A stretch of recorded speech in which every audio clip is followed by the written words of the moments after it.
Երևանում նշվում են գինու օրերը, քաղաքը հյուրընկալում է գինու սիրահարների ոչ միայն Հայաստանից, այլև աշխարհի տարբեր երկրներից։ Այս փառատոնը միջավայր է, որտեղ երևում է մեր վերաբերմունքը մշակույթի և հյուրընկալության հանդեպ։ Գինին ունի 6000 տարվա պատմություն։ Դարերի ընթացքում այն դարձել է ոչ միայն խմելիք, այլև խորհրդանիշ առասպելներից մինչև Աստվածաշունչ։ Գինին շատ հին արվեստ է, ավելի քան 6000 տարվա պատմություն ունի մեր մոտ Հայաստանում, խաղաղագործություն, գինեգործություն, կան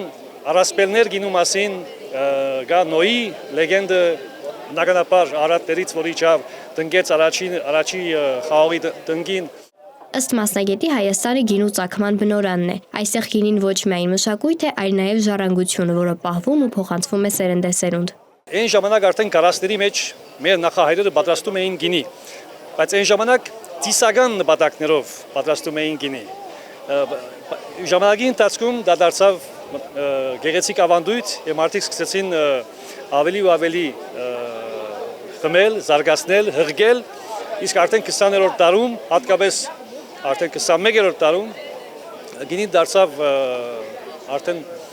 մոդայիկ երևույթ։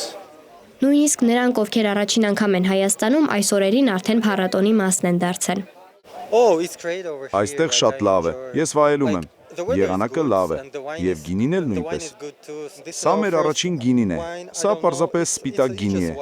բայց իմ ընկերուհին գիտի մի քանի տեղ, ուր պետք է գնանք։ Նա այստեղ մի քանի գինեգործարան է ճանաչում, այնպես որ պատրաստվում ենք համտեսել մի քանի գինի։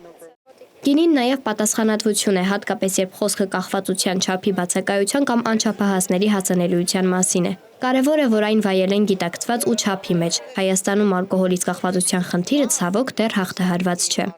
Եթե հաշվի առնենք, որ տարիքից կարող է սկսել կախվածություն, որ տարիքում օգտագործումն է ամենաշատը նպաստում կախվածության առաջացմանը, իհարկե դեռահասության տարիքն է։ 12-ից 14 տարեկան հասակում թեկուզ ամենափոքր չափաբաժիններով օգտագործել սկսելը նպաստում է կախվածության առաջացմանը։ Երեխայի ուղեղի այդ տարիքում, դեռահասի ուղեղի այդ տարիքում դեռ զարգացման կարևորագույն փուլեր չի անցել եւ կապերը թե ֆիզիոլոգիական մակարդակով եւ թե հոգեբանական իմաստով շատ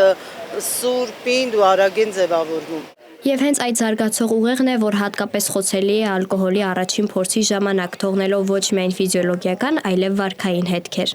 Առաջին փորձը, որը բերում է ժամանակավոր, կարճատև, անցողիկ դրական զգացողության, կարող է մեծապես նպաստել նրան, որ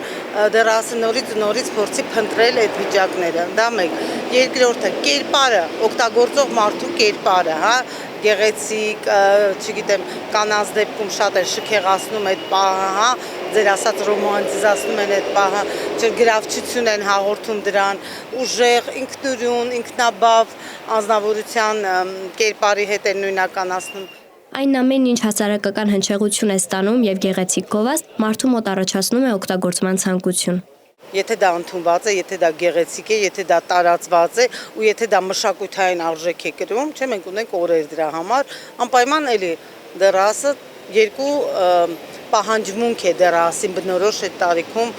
բավարարում։ Մի կողմից ինքը ինչ-որ մի մեծ բանի մասնիկ է դառնում, մեծ իրադարձության, հա, հնչողություն ստացող իրադարձության, մյուս կողմից ինքը եւս բավարարվում է այլ պահանջմունքներ, շփում մարդկանց հետ, չգիտեմ, հետաքրքիր լինել, գրավիչ լինել, յուրահատուկ ժամանց ունենալ։ Երբ այն դառնում է հաճույքի արագ հասանելիությունը, հատկապես պատանու համար, վտանգն այլևս անհատական չէ, այլ դառնում է միջավայրի խնդիր։ Այն ամեն ինչ, որ արագ, առանց շատ ջանքերի, կարճատև հաճույք է պատճառում, երկարատև հեռանկարում անպայման ինչ-որ կործանիչ ազդեցություն է ունենում մեզ վրա։ Գինին հնագույն մշակութային ժառանգություն է, որն այսօր շարունակում է զարթոնք ապրել Հայաստանում։ Գինու օրերը ոչ միայն տոն են, այլ նաև հնարավորություն հասկանալու դրա նշանակությունը մեր կյանքում, ինչպես հաճույքի, այնպես էլ պատասխանատվության տեսանկյունից։ Հենց գիտակցված օգտագործումն է ապահովում, որ այս հին ավանդույթը շարունակի զարգանալ ու հարստանալ, մնալ առողջության ու անվտանգության սահմաններում։ Աննա Հարությունյան, Ստեփան Տիգրանյան, Reopen Media։